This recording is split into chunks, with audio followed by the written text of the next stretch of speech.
Bismillahirrahmanirrahim. Qala musannifu rahimahullahu taala wa fa'ana bi abilumi fid dharaini amin.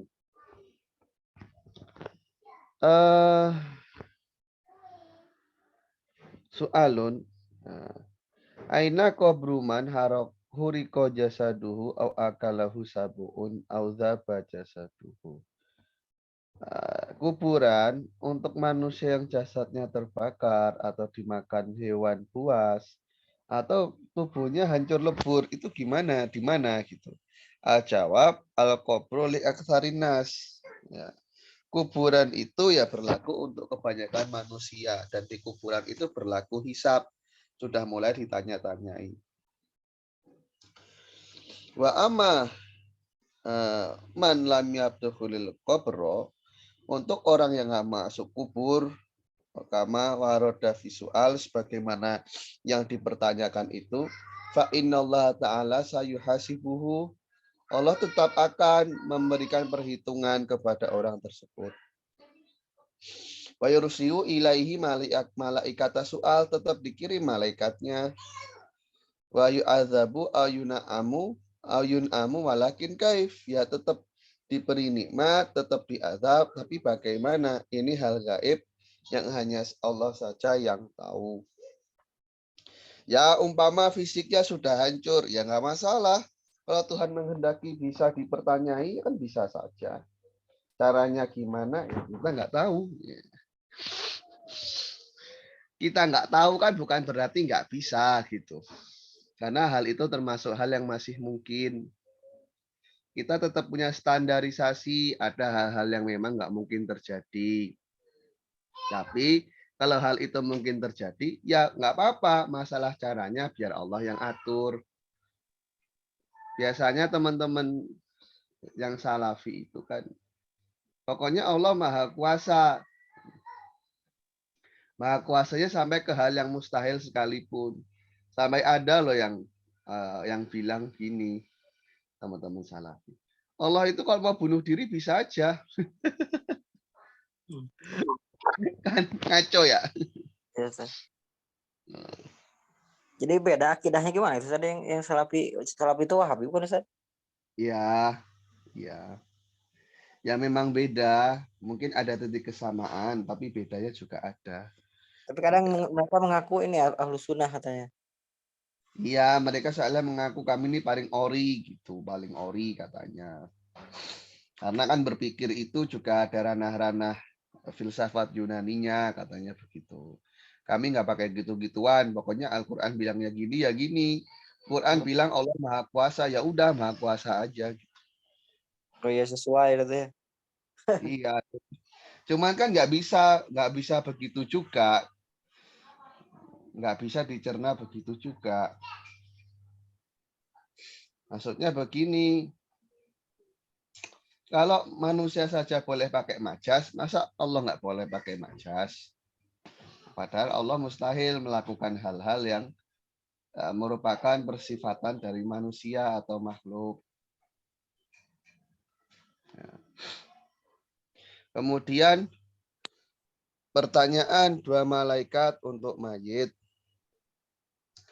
Ketika manusia meninggal, maka didatangi dua malaikat, Mungkar dan Nakir, yang akan mempertanyainya setelah dikuburkan. Tanyanya apa? Man rabbuka, siapa Tuhanmu? Wa madinuka, apa agamamu? Wa nabiyuka, siapa nabimu? Kalau berhasil menjawab, nanti dia akan melihat tempat duduknya di surga dan diberi nikmat di kuburnya sampai kiamat, sampai nanti munculnya hari kiamat. Kalau nggak bisa jawab, termasuk orang-orang yang celaka, dia akan melihat tempatnya di neraka dan disiksa di kuburnya sampai hari kiamat. Rasulullah bersabda, kubur itu merupakan salah satu taman dari taman surga dan salah satu jurang dari jurang neraka. Nah, melihat surga aja nanti sudah senang gitu. Meskipun toh belum masuk kan sudah positif. Padahal sebenarnya kan kita sudah tahu bocoran soalnya dari dulu ya. Iya, cuman kan nanti dikubur bisa jawab atau enggak kan ya wallahu a'lam. Ya, bukan berarti dihafalkan jadi hafal ya. Iya, kadang kan ada orang sudah hafal, tapi Ya. begitu pas ujian ngeblank, bukan karena soalnya yang susah, lihat pengujinya yang serem. Ya. Ya. Hikmatus soal, hikmah dari adanya pertanyaan, idharuma kata mahul ibad, untuk menampilkan hal-hal yang disembunyikan oleh hamba di dunia min imanin dari keimanan au kufrin atau kekafiran. Fal mu'minuna, orang-orang yang beriman, yubahillahu bihim al malaikah wa ghairuhum. Nanti akan dibangga-banggakan oleh Allah pada para malaikat dan yang lain minal usoti dari para pendurhaka.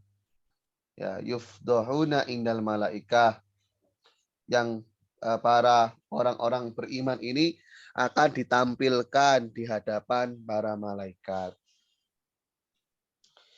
Imanuna biyaumin akhir wajib wa kuluma kana bihi minal ajab.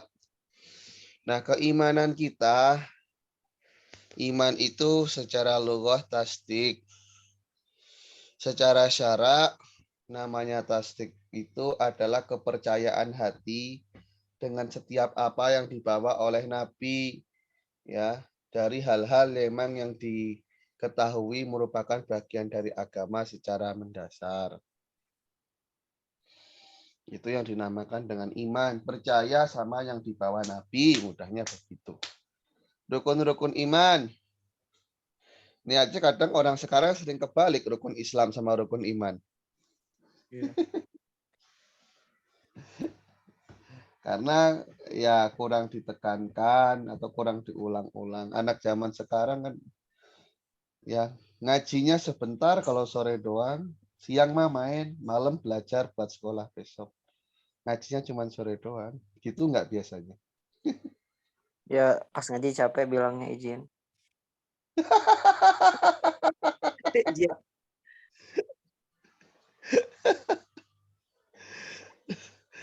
Siang pulang sekolah main, sore bilangnya capek izin. Malamnya belajar buat besok. Jadi nggak sempat ngaji. Ya. Terus gitu tiap hari. Akhirnya nggak ngaji. Ini curhatan sebagai pemilik madrasah ya. Kan pemilik saya perintis. Oh ya, Ngerintis sebagai founder madrasah. di desa besar biasanya. Iya, ya gitulah pokoknya. Kalau sekolah bayar mahal nggak apa-apa, kan nanti biar jadi pinter, biar bisa ngasilin duit. Kalau ngaji mau ustadznya kudu gratis, kudu ikhlas. Ya, begitulah. Arkanul iman, rukun-rukun iman. Pertama iman kepada Allah Ta'ala. Kedua iman pada malaikat. Ini antum sudah familiar lah ini. Iman dengan kitab-kitab samawi. Iman pada Rasul dan para Nabi. Iman dengan hari akhir dan iman kepada kodok dan qadar. Mengimani hari akhir, yakni hari akhir di dunia, mengimaninya adalah wajib. Dan merupakan dan awal ya, awal dari apa namanya rumah akhirat, ya, awal dari apa namanya lokal menuju akhirat itu adalah kematian dan kuburan. Nah, di kuburan nanti ada siksa, ada tanya, ada podcast lah ya, podcast dua malaikat untuk mayit. Ditanya-tanyai, cuman kalau jawabannya salah atau enggak jawab kena gebuk. Tapi Ustaz katanya di waktunya tuh jauh berbeda ya, di dunia 1000 tahun di sana 1 hari.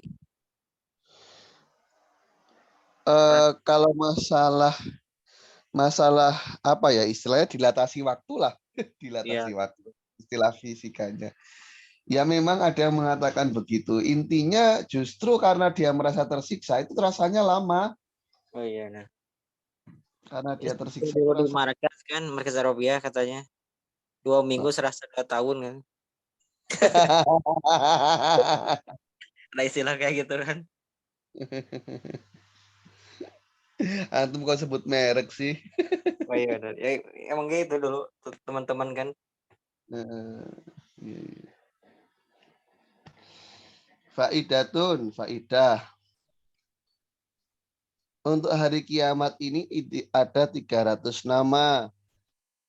Ada azifah, ada tagobun, talaki, sohoh, wakiah, tommatul kubro, qari'ah, ghosyiyah, haqqah, yaumal hisab, yaumuddin, yaumul fasl, yaumul wa'id, yaumul mashhud, yaumul khulud, al yaumul azim, yaumut tanati, yaumul jam'i, yaumul hasarah, yaumul khuruj, as-sa'ah, yaumul fatah, yaumul khafidah, yaumul rajifah, yaumul radifah, yaumul rafi'ah, yaumul ma'ad, al yaumul akhir. Di antaranya beberapa familiar ya. Di Quran ada yaumul ba'ats, yaumatu belas sarair, yaumul haq, yaumun asir, yaumun azim, yaumun akim, yaumun kabir, yaumun muhit, yaumun masyhud, yaumun maklum, yaumun mau'ud, yaumul jaza, yaumun nadamah, yaumus syahadah, yaumun nusyur, yaumun la yanfa'u malun wala banun illa man atallahu biqalbin salim. Lumayan ya. Apal nggak kira-kira? Bahkan yang biasa familiar itu ya Yaumul Hisab, Yaumul Ba'as, Iya. familiar. Padang Masyar. As-sa'ah itu as-sa'ah biasanya Hmm. kan as-sa'ah. Ya ini banyak versi. Ya. Wa kasratul asma tatulu ala idhami qadri hadzal yaum. Banyaknya label yang disematkan itu menunjukkan bahwasannya betapa dahsyatnya nanti hari itu. Dan setiap hal yang mengherankan pada hari akhir. Ya. Yaumul akhir, yaumul kiamah huwa akhiru yaumun min akhiru yaumin min ayamid dunya, hari-hari akhir dari hari di dunia. Tawilun wa pun al kafirin. Terasa panjang dan menyulitkan bagi orang-orang kafir. Yasiru nabi idznillah ta'ala alal mu'minin. Dengan izin Allah bagi orang beriman insyaallah mudah. Allah maja'alna minhum.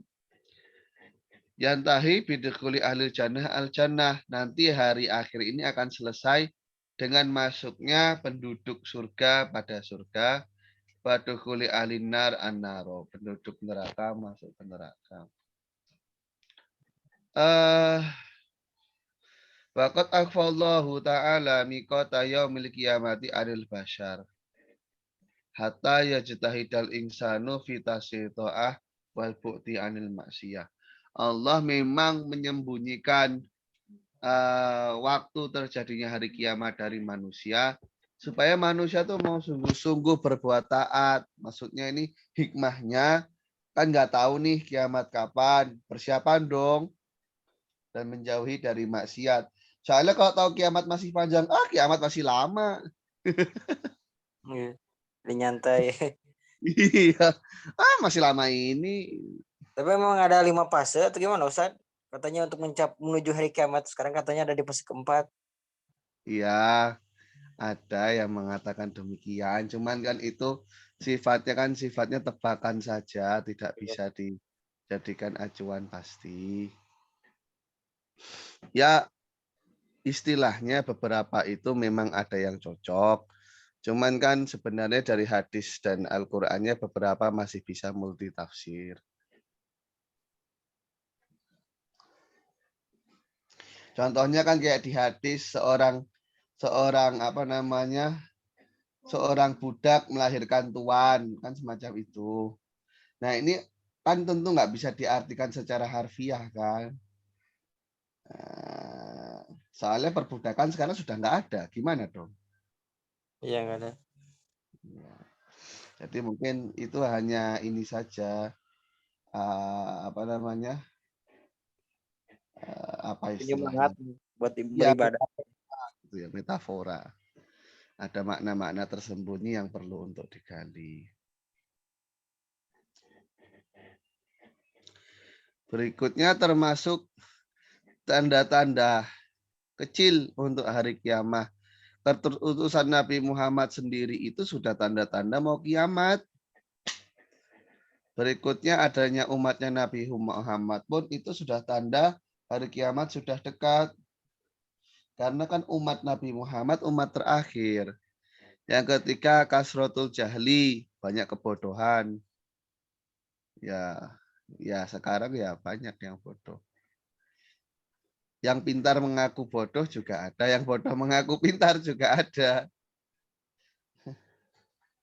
Tapi memang kalau kata dosen dulu, sekarang itu kalau jadi ustadz gampang, tinggal pakai gamis, tasbih, kopiah, ke sorban ustadz. Iya gampang. Itu secara simbolik gitu. Iya, jadi semau-maunya yang ngasih label gitu lah. Iya.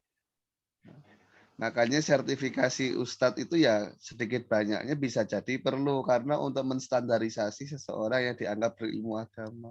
Iya. Cuman repotnya kalau ada yang main dalam beli sertifikat Ustadz, nah puyeng nggak tuh Iya pasti. jual beli Dadakan. sertifikat Ustadz. Nah dilematis kalau nggak distandarisasi nanti semau-maunya ngelabelin orang Ustadz. Kalau distandarisasi akhirnya beli standarnya. Ya orang punya uang bisa beli, nanti bahaya. Iya. Atau bahkan orang nggak punya uang pun bisa ini, bisa ngakalin. Maksudnya ada lah pastinya kan semacam dia kerja sama orang kaya, nanti bagi hasil kok bisa jadi ustadz terkenal. Iya. Tanam saham. Ya udah ini kamu buat beli sertifikat, nanti keuntungan kita bagi dua. Orang mah kalau licik ada aja jalannya. Ya kayak vaksin mungkin. Kan gitu Iya, vaksin. bisa beli sekarang. Nggak usah Itu divaksin. di grup kajian orang jual sertifikat vaksin. Antum sudah vaksin? Saya 2 kali. Sekali belum. Oh, yang booster belum tapi ya? Belum. Ustaz nggak vaksin emang? Vaksin? Enggak, satu pun enggak. 2 kali. Buronan. Ya, tapi kan sekarang sudah enggak ini kan, sudah enggak digalakkan lagi kan vaksin-vaksin. Kita punya ini sertifikat vaksin Ustaz. Saya enggak punya, Oh punya. enggak punya. Kan saya belum mau kemana-mana. Oh, Nanti kalau perlu kemana-mana kayaknya perlu.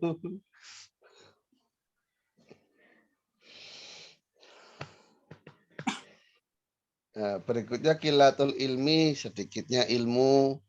Sekarang kan sebenarnya kan rumusnya mudah ya.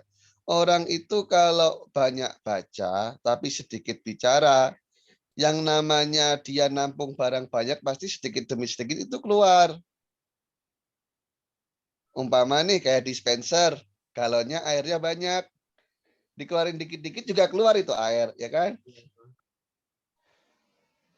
Nah, yang repot itu dispensernya nggak pernah diisi, tapi kerannya dibuka terus. Yang keluar bukan air, yang keluar angin. angin. Oh ya angin. Iya. Jadi orang sedikit baca tapi banyak bicara, yang keluar omong kosong. Hmm. Ini gampang aja sebenarnya ngelihat orang itu kira-kira berilmu atau enggak. Dia banyak belajarnya atau banyak bicaranya. Sekarang kan banyak dai-dai yang setiap hari dia itu ngasih materi gitu kan. Nah, materinya dia dapat dari mana? Google kan. Ya katakan dia dapat dari Google. Kan dia nggak sempat validasi, yang penting dapat disampaikan. Orang ngisi tiap hari kok. Ya. Ya kalau ngisinya seminggu sekali, sebulan sekali, kita masih percaya lah. Cuman kalau setiap hari jadwal ceramah full, wah ini ya dipertanyakan menurut saya sih. Juga kan ada sekarang Ustaz di Shopee itu buku yang kultum 1 tahun. Ya ada 1 tahun. Sudah diprediksi ya. Iya. Hari ini apa, hari besok apa.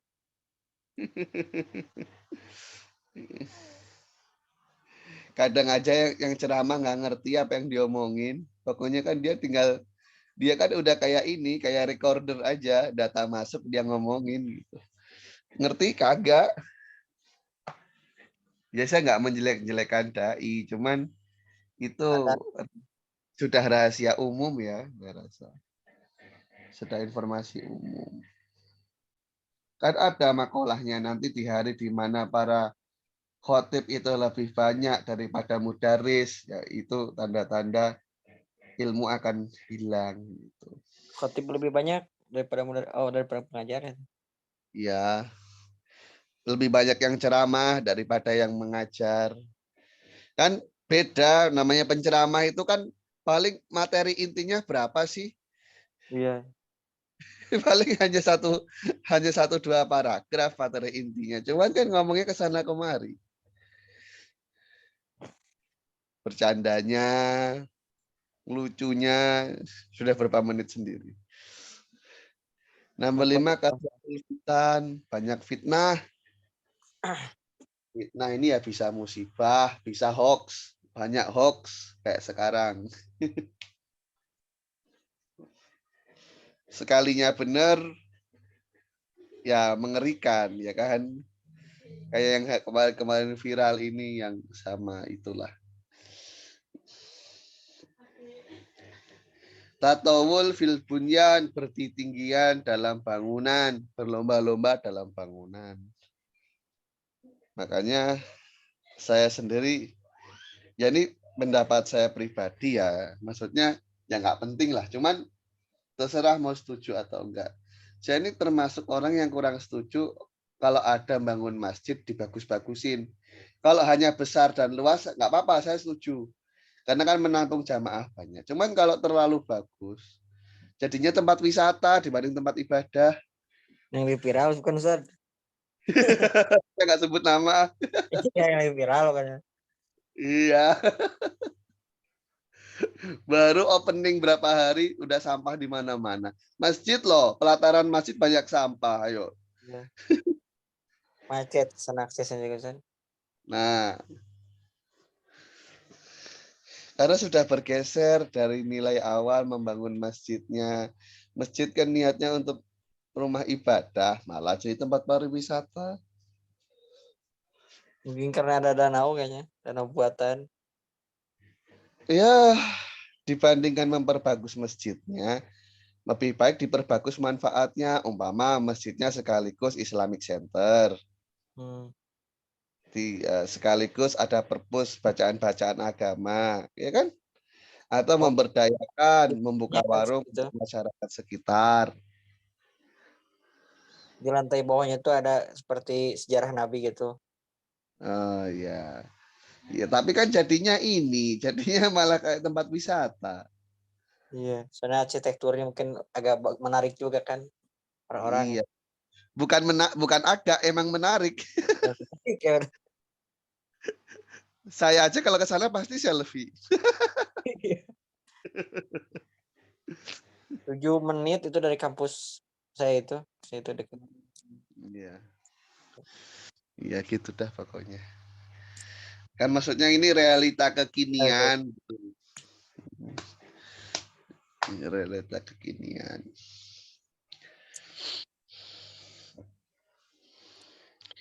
Masjid terlalu bagus, yang sholat juga nggak khusyuk. Kan sama itu juga saya di Masjid Agung Bandung itu depannya pakai rumput sintetis itu warna hijau. Iya, Jadi iya. banyak pengunjung gitu. Heeh. Ada itu tuh kalau asar tuh orang. Yang ada yang ini yang di halaman-halaman. Iya. Ya kalau Masjid Agung Pare kan nggak seberapa. Oh iya benar. Tahu kan antum Masjid An-Nur itu? Yang ini apa namanya itu? Belakangnya Yang taman. taman belakangnya.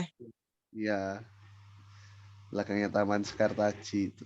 Taman bukan Sekartaji, taman apa ya namanya? Lupa saya. Kunci apa namanya? Apa namanya itu? Ya, Gili Suci. Iya Iya, Gili Kunci ya benar.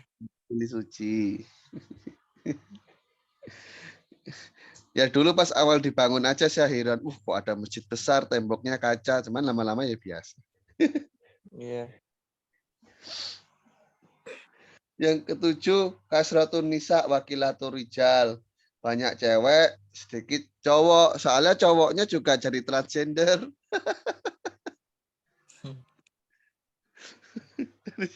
Ceweknya banyak, cowoknya sedikit.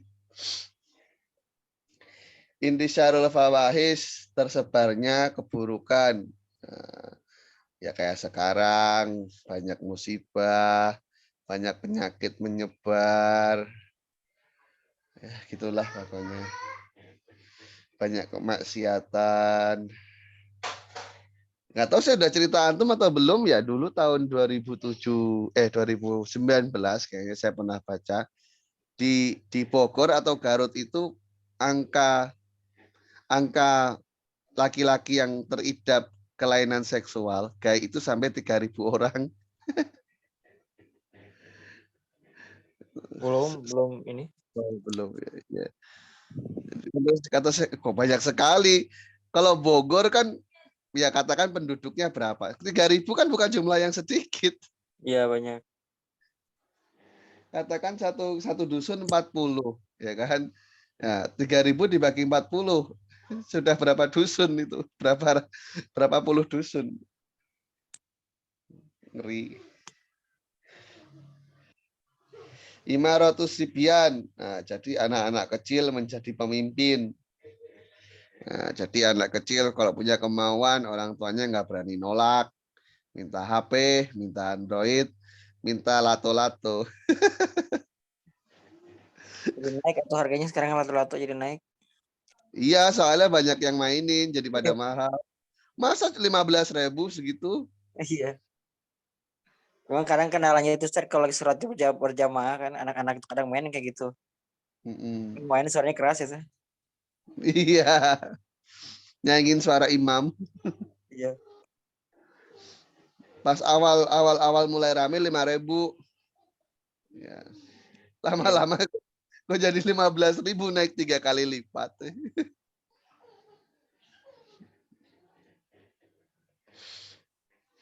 Zuhrufatul masajid, memperindah masjid. Baru aja diomongin ada ternyata di sini. Hmm.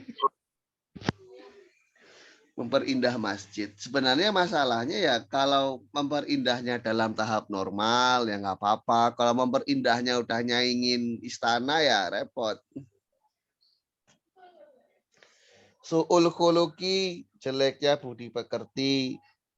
Takoruhuz zaman, waktu itu terasa cepat. Waktu itu terasa cepat. Zaman dulu itu ulama itu kalau baca Al-Quran sehari itu bisa hatam 2 kali. Baca sendiri ya, baca sendiri loh. Imam Abu Hanifah itu sehari hatam 2 kali. Sekarang baca rame-rame aja dari pagi sampai sore baru selesai.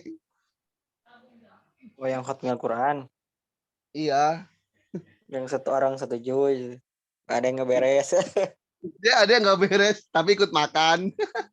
Katakan. Benar. Gue bawa besek kalau gitu. Iya, itu aja bacanya rame-rame. Mulai dari pagi selesai jam 2 jam 3.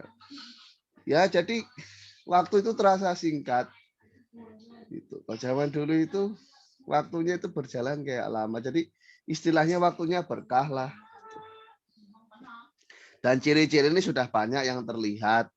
Nah, termasuk alamah kubrol yaumil kiamah, ciri-ciri yang dianggap besar untuk menunjukkan adanya hari kiamat. Yang pertama munculnya Imam Mahdi yang dinanti. yakni laki-laki yang belum tampak sampai saat ini. Nanti munculnya di akhir zaman yang akan menyebarkan nilai keadilan sebagaimana terdapat dalam sunnah. Kiamat itu nggak akan terjadi sampai bumi ini dipenuhi dengan kezaliman dan keaniayaan. Nah, kemudian muncullah laki-laki dari keluargaku atau dari keturunanku, dia akan menyebarkan keadilan. Sebagaimana sebelumnya bumi dipenuhi dengan kezaliman. Kemarin ada yang ngaku Imam Mahdi, bukan? Di mana ya? Ya, sepernah dengar di mana ya? Baru-baru ini loh Ya baru-baru lihat berita selewat ya, kayak cuman betul di mana ya? Tadi ada dengar ya. Kok ada aja.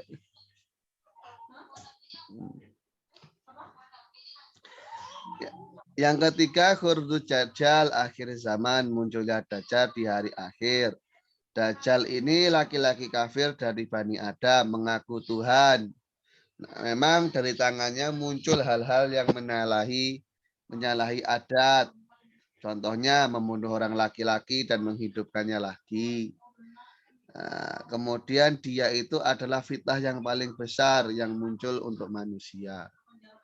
Setiap nabi memperingatkan kaumnya dari fitnah Dajjal. Ya karena kalau ketemu kuburan, Dajjal itu bisa ngidupin lagi gitu. Makanya saya pernah dengar itu kalau nggak salah,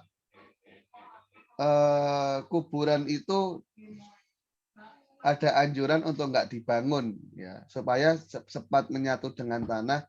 Jadi nanti nggak bisa dideteksi oleh Dajjal kalau di dalamnya pernah ada mayat yang dikuburkan. Seingat saya seperti itu. Dan Dajjal Kayak itu ya. gimana? Di Arab Saudi kan gitu makam tuh rata, cuman Iya, ada ini aja apa bata gitu. batu, iya batu. Enggak ada gitu ya. Ada batuannya. Pakai batu, pakai batu, pakai batu di Makam siapa yang ulama Indonesia itu? Yang di sana tuh kayak Haji Maimun Jubair ya. iya, cuma pakai batu aja. Terus sama santrinya tulis nama Ki Haji Maimun Jubair. Itu sama santrinya di sana.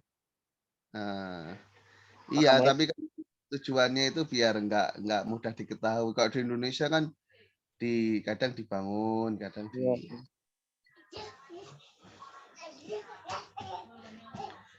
Nah, Rasul mensifati Dajjal ini sebagai laki-laki yang matanya itu buta sebelah.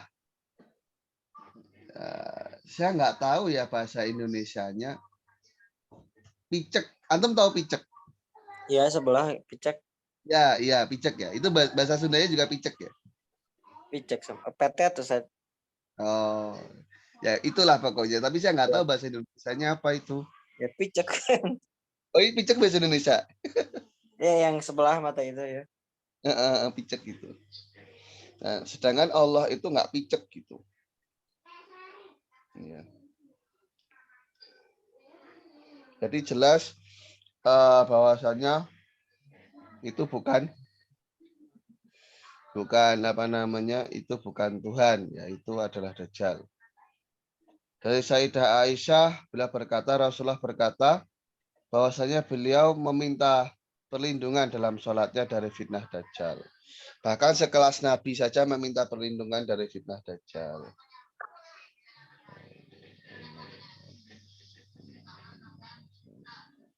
Terus turunnya Nabi Isa ya, di bagian timur dari Damaskus di waktu sholat subuh. Dan beliau tinggal di bumi selama 40 tahun. Ketika Nabi Isa sudah meninggal, beliau akan dimakamkan di sisi Sayyidina Abu Bakar Siddiq di Madinah Munawwaroh.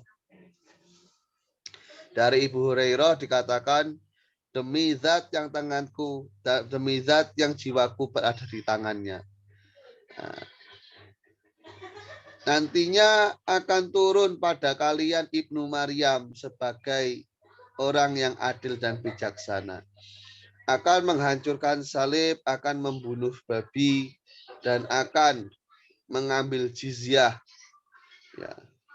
Dan harta pada saat itu sangat banyak lober-lober, apa namanya, banjir-banjir harta benda itu. Sehingga nggak ada seorang pun yang mau menerima. Sehingga pada masa itu satu kali sujud saja lebih sajadah wahidah. Ya, sujud satu kali saja itu lebih baik daripada dunia dan seisinya. Jadi menunjukkan pada masa itu sudah apa namanya, sudah makmur. Yang keempat, keluarnya Ya'juj Ma'juj. Ya'juj Ma'juj ini manusia yang banyak dari Bani Adam, membuat kerusakan di bumi, menghancurkan hal-hal yang berwarna hijau. Jadi mereka nggak suka warna hijau, wal yabis dan kering. Nabi Isa mendoakan mereka, ya. Nabi Isa dan pengikutnya mendoakan mereka, mendoakan buruk, dan mereka akhirnya musnah dengan izin Allah. Allah mengutus Ya'juj Ma'juj, ya,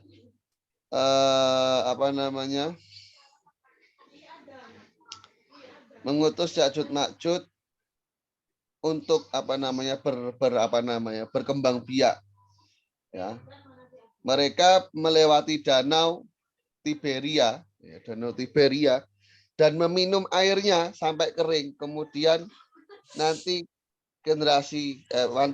orang-orang setelahnya itu bisa melewati danau Tiberia itu.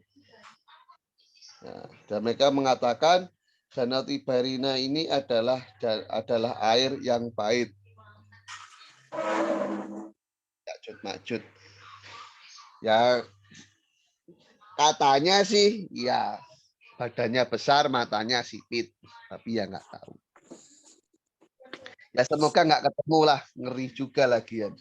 Ya, amin. Yang kelima, munculnya dabah di akhir zaman. Ketika manusia sudah merusak dan meninggalkan perintah Allah.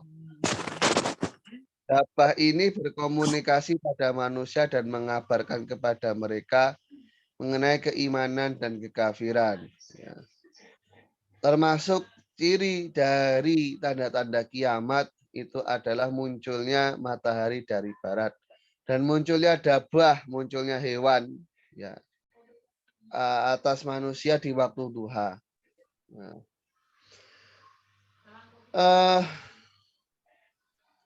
pada saat itu, ya, saat kiamat itu nanti barang siapa yang sebelumnya bersama dengan kawannya, maka nanti pada akhirnya dia itu seolah-olah bertemu dengan orang yang lain, karena prahara pada hari kiamat itu kan sangat mengerikan. Bahkan diceritakan itu bayi baru lahir aja rambutnya langsung beruban karena ketakutan dengan segala prahara di hari kiamat. Yang muda langsung tua, yang bayi rambutnya langsung memutih. Ya karena ada ya segala macam dentuman, suara dan macam-macam.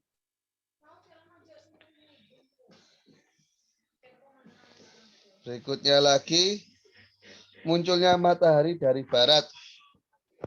Kiamat nggak akan terjadi kecuali matahari muncul dari barat. Berarti rotasi bumi berbalik, ya. Yang biasanya buminya berputar ke arah timur berarti sehingga matahari terbit dari timur. Sekarang berbalik berputar ke arah barat sehingga mataharinya terbit dari barat. Nah, ketika sudah terbit dari barat, orang-orang yang beriman pada masa itu amanah. Ketika matahari terbit dari barat, ya, manusia pada saat itu akan berusaha beriman. Tapi keimanannya nggak akan bermanfaat kalau memang dia sebelumnya belum beriman. Ataupun keimanannya itu tidak akan membuat nilai kebaikan karena sudah terlambat. Ya, sudah terlambat. Tadi kayak keluar. Habis kuota set. Loh ini kok nyambung lagi? Pakai yang Telkomsel. Kan tadi habis tadi buat cadangan. Ya.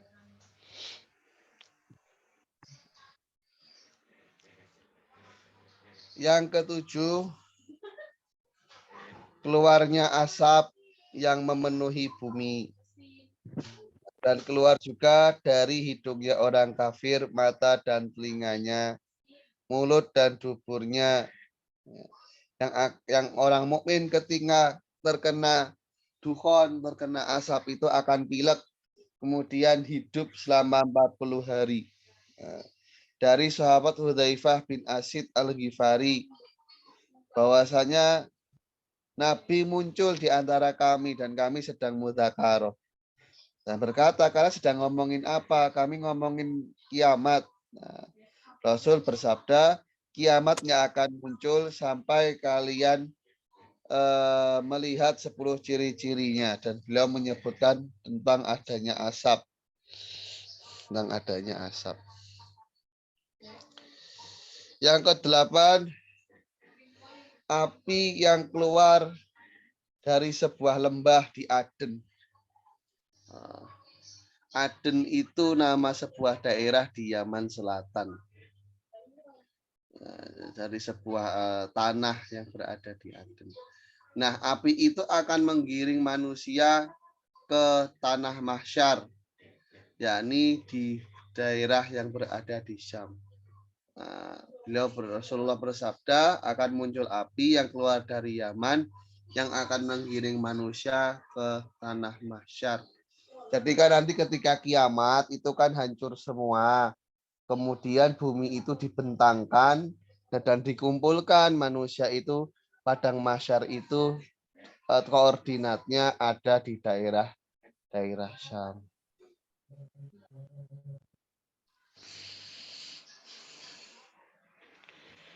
Berikutnya faidatun, Imam Ibnu Hajar rahimahullah taala berkata, awal munculnya api itu dari tanah Aden dan ketika sudah keluar dia akan menyebar ke seluruh muka bumi. Yang ke-9, mengangkat Al-Quran dari tulisan dan dada sehingga penduduk bumi itu kafir semua. Nanti Al-Quran akan diangkat baik secara tulisan maupun secara hafalan.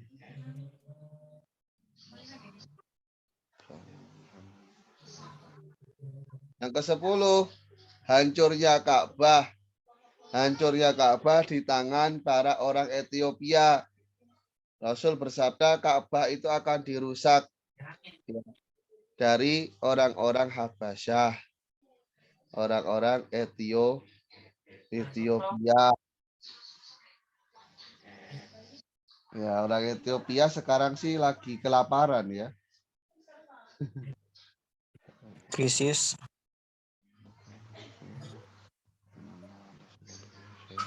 Iya kan apa namanya? Busung lapar menyerang di sana. Iya. Kesenjangan ekonomi.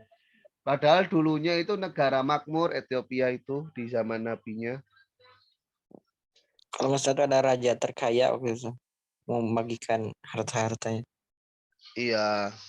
Sebenarnya kalau Ethiopia tuh nggak terlalu tandus negaranya karena kan masih di pesisir Sungai Nil. Lebih tandus Hadramaut. Saya teman-teman Afrika tuh saya tanya di tempat antum itu panas nggak sih? Oh panas di sini, panas di Hadramaut banget. Di tempat kami itu ya hutan ada, ada. Kalau di Hadramaut nggak ada hutan. Tapi kalau air aman atau gimana Zat? Di Hadramaut itu. Di Hadramaut kalau di lembahnya aman, tapi kalau di apa namanya? Di gunungnya atau di padangnya nggak aman sama sekali. Seperti di asrama gitu, air itu selalu ada atau dibatasi? Oh, kalau ada listrik ya ada diesel bisa narik air. Kalau nggak ada ya berarti ya nyari ke yang ada masjid-masjid yang pakai diesel. Cuman mungkin kedalamannya harus lebih dari normalnya mungkin ya. Kalau di lembah enggak, kalau di lembah itu kan soalnya emang airnya ngumpul dari hujan. Oh iya benar. Tapi hujannya itu jarang, setahun paling 2 kali, 3 kali. Cuma lama. Jadi gerimis itu lama gitu. Sekalinya hujan gede meren. Ya kalau sampai hujan gede biasanya banjir, soalnya mereka nggak punya irigasi air. Oh iya benar. Pernah dulu setahun itu hujan sampai 5 kali, akhirnya banjir, banyak korban jiwa. Sampai ribuan orang. Soalnya kan rumahnya bukan rumah semen, rumahnya dari tanah liat. Oh iya Orang benar. nggak mengenal metode batu bata, jadi tanah liat dibentuk, dibakar kan kalau orang Indo. Kalau sudah dibakar kan kena air, dia nggak hancur. Emang nggak pakai basi Ustaz? Pondasi gitu. Ya rumah-rumah lamanya itu hanya tanah liat aja, jadi tanah liat dibentuk, dikeringin pakai matahari, nggak dibakar. Jadi kan kalau kena air dalam waktu yang lama, ya ini lagi, apa namanya, hancur lagi. Iya hancur lagi. Kalau kayak tanah liat yang dibakar kayak kerajinan-kerajinan, itu kan meskipun kena air berkali-kali nggak apa-apa. Iya. Nanti ada 2 tiupan malaikat Israfil yang diamanati lah untuk melakukan tiupan pada sur, pada trompet dengan 2 tiupan. Tiupan pertama, ya nanti tidak satupun hal yang hidup kecuali mati. Tidak satupun hal yang hidup kecuali mati, kecuali yang Allah kehendaki sebagaimana malaikat dan roh. Ya, malaikat pun malaikat maut nanti mencabut nyawanya sendiri. Saat sudah mencabut nyawanya malaikat Israfil, kemudian Allah perintahkan malaikat maut itu mencabut nyawanya sendiri. Tiupan kedua adalah tiupan kebangkitan. Jadi yang pertama kali dibangkitkan oleh Allah itu malaikat Israfil buat niup trompet. Ketika ditiup, roh-roh dikembalikan pada jasadnya dan manusia muncul dari kuburannya untuk ke tempat di mana melakukan penghisapan. Wa nufikha fisuri fasoiko mang fis samawati wa mang fil ardi illa man Allah. Nah, suma nufikha fi ukhra fa idzahum qiyamun yang turun. Berikutnya al-ba'tsu, yakni praktik di mana Allah menghidupkan orang-orang yang telah meninggal dari kuburannya dan mengembalikan seluruh bentuk-bentuk atau bagian-bagiannya. Allah Ta'ala berfirman, wa nufikha fi suri fasaiqa man fis samawati wa man fil ardi illa man Allah. Tsumma nufikha fi ukhra fa idzahum qiyamun yanzurun. Nah, orang pertama yang bumi itu terbelah supaya bisa muncul dan yang pertama dibangkitkan adalah Sayyiduna Muhammad SAW. Para rasul, para nabi. Nah, dan setelah para rasul dan para nabi, nanti yang pertama kali keluar dari kuburan adalah Abu Bakar As-Siddiq. Berikutnya, kebangkitan itu merupakan berita besar yang disinggung dalam Al-Quran. Amma yatasa'alun anin naba'il azim alladzi hum fihi mukhtalifun. Atas apa mereka bertanya-tanya, yakni mengenai kabar berita yang dahsyat yang mereka sendiri pun berbeda-beda pendapat tentangnya. Orang-orang musyrik berbeda pendapat dalam hal ini. Mereka mengatakan yang mati ya sudah nggak akan dibangkitkan lagi. Tapi yang benar, yang beriman dengan kebangkitan sesuai dengan petunjuk Al-Quran dan hadis. Orang yang mengingkari hari kebangkitan, hari di mana kita dibangkitkan adalah kafir. Ya. Dibangkitkan ya bukan apa namanya? Bukan reinkarnasi. Kalau kerasakti itu kan antum tahu ya serial Kerasakti dulu di TV itu. Tahu saya mencari kitab suci. Iya. Itu kan Tipatkai Jupatkai itu kan hasil reinkarnasi dari dewa yang dihukum. Saya dewa jatuh cinta sama Dewi Bulan.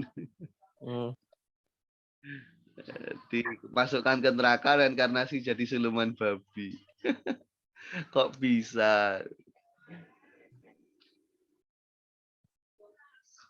Ya soalnya mereka nggak mengenal konsep kehidupan setelah mati dengan baik. Rata-rata kalau agama yang dari negara orientalis itu kan lebih ke nilai kebijakan-kebijakan dalam hidup, bukan membahas kebijakan seseorang setelah meninggal, tapi bagaimana menjalani hidup ini dengan bijaksana. Nilai-nilai saat seseorang itu hidup, bukan nilai-nilai saat seseorang itu mati. Bahkan ada salah satu agama di Tibet itu, tapi saya nggak tahu benar enggaknya. Ini saya ya hanya dengar saja. Alam semesta ini sebenarnya adalah mimpinya Tuhan. Jadi ketika Tuhan terbangun, mimpinya hilang, kereset. Ketika tidur terulang lagi dari awal. Jadi kalau Tuhannya tidurnya lama, nanti kehidupan dunia ini lama. Kalau Tuhannya dikit-dikit bangun, nanti ya mimpinya kereset-reset terus. Aneh-aneh. Berikutnya an-nasyru. Ya, an-nasyru. An-nasyru ini ya kebangkitan yang dalam artian manusia itu dikeluarkan dari kuburannya dan pergi ke tanah atau ke bumi di mana di sana dilakukan penghisapan.